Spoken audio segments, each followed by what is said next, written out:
Күндөлүк айылы Араван районуна караганы менен географиялык жайгашуусу Папан айыл өкмөтүнө караштуу айылдардын жанында. Айылдын көйгөйлүү маселелеринин бири башталгыч класстарга билим берген жалгыз мектептин жараксыз абалга кептелиши. 2 күндөн бери социалдык тармактарда талкуу жаратып жаткан күндөлүк айылындагы мектеп мына ушул. Алды жагы бир аз түзүгүрөөк көрүнгөнү менен арт жагы мына ушундай кейиштүү абалда. Учурда дубалдын ылдый жагы урап, мектеп толук авариялык абалда десек болот. Ага карабай учурда мектепте билим берүү уланып келет. Мектепти 1990-жылдары жергиликтүү тургундар ашар жолу менен салышкан. Андан бери билим уясы жаңыланган да, жаңы курулган да эмес. Ага карабай айылдын балдары ушул мектепте А тамгасын танып, кат сабатын жоюп келишет. Окуучулар шарттын жоктугуна карабай жаңы мектептин курулуусунан үмүтүн үзбөй келет. Биз дагы башка балдардай болуп, жакшы шартта окугубуз келет. Бул орто мектеп окуучулары 4-класска чейин гана окушат. Андан жогоркусун ар кимиси өз шартына жараша жакынкы айылдарга же туугандарынын үйүнө барып, башка айылдан билим алууга мажбур. Мындагы мектеп жалпы 3 бөлмөдөн турат. Окуучулар бир гана класста билим алышат. Баарынан кызыгы, бир класстын ичинде 1-2, 3 жана 4-класстын окуучулары бир убакта сабак окушат экен. Алдыңкы катарга 1-2 класстар отурса, арт жагына 3-4 класстын окуучулары. Мектептеги дагы бир көйгөй жылуулук маселеси. Печка жылытат, бирок убагына келип отуруп от жаккан адам жок бизде. Эртең менен жагылат дагы, ошол бойдон калат. Өзүбүз жагабыз кээде, окуучуларга буура ачыган үчүн көмүр алып келип салабыз. Бирок күйбөйт да. Ооруган учурда эле болду, ооруп келбей атышты.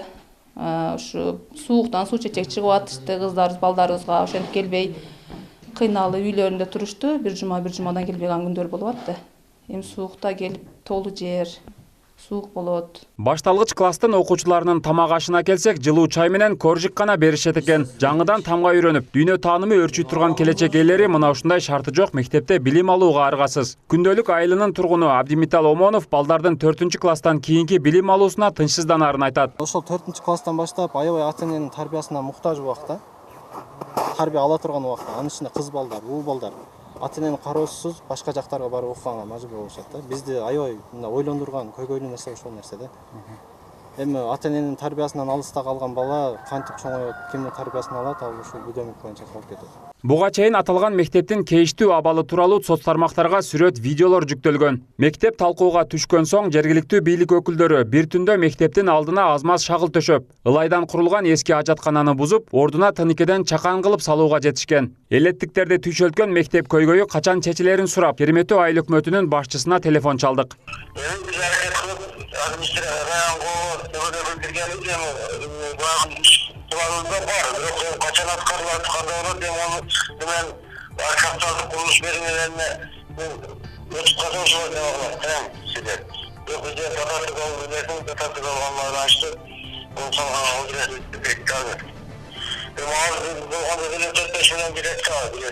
İnvestörler menен de bolbosa da kolunda бар кишилер менен аракет кылабыз быйыл ошону дагы ошо жаңылап салайлы деп сүйлөшүп келдик, аракет кылып атабыз. Ошентип мектеп маселеси инвестор келгенде же колунда бар кишилер аны куруп бергенде чечилмей болду. Ал эми жогорку класста окуйм дегендер болсо 30 чакырым өйдөдөгү Чөгөн айылына же 20 чакырым ылдыйдагы Папан айылына барып билим алууга аргасыз. Бекназар Абдыкасымов, Жусуп Кошмат уулу, Ош Пирим жаңылыктары.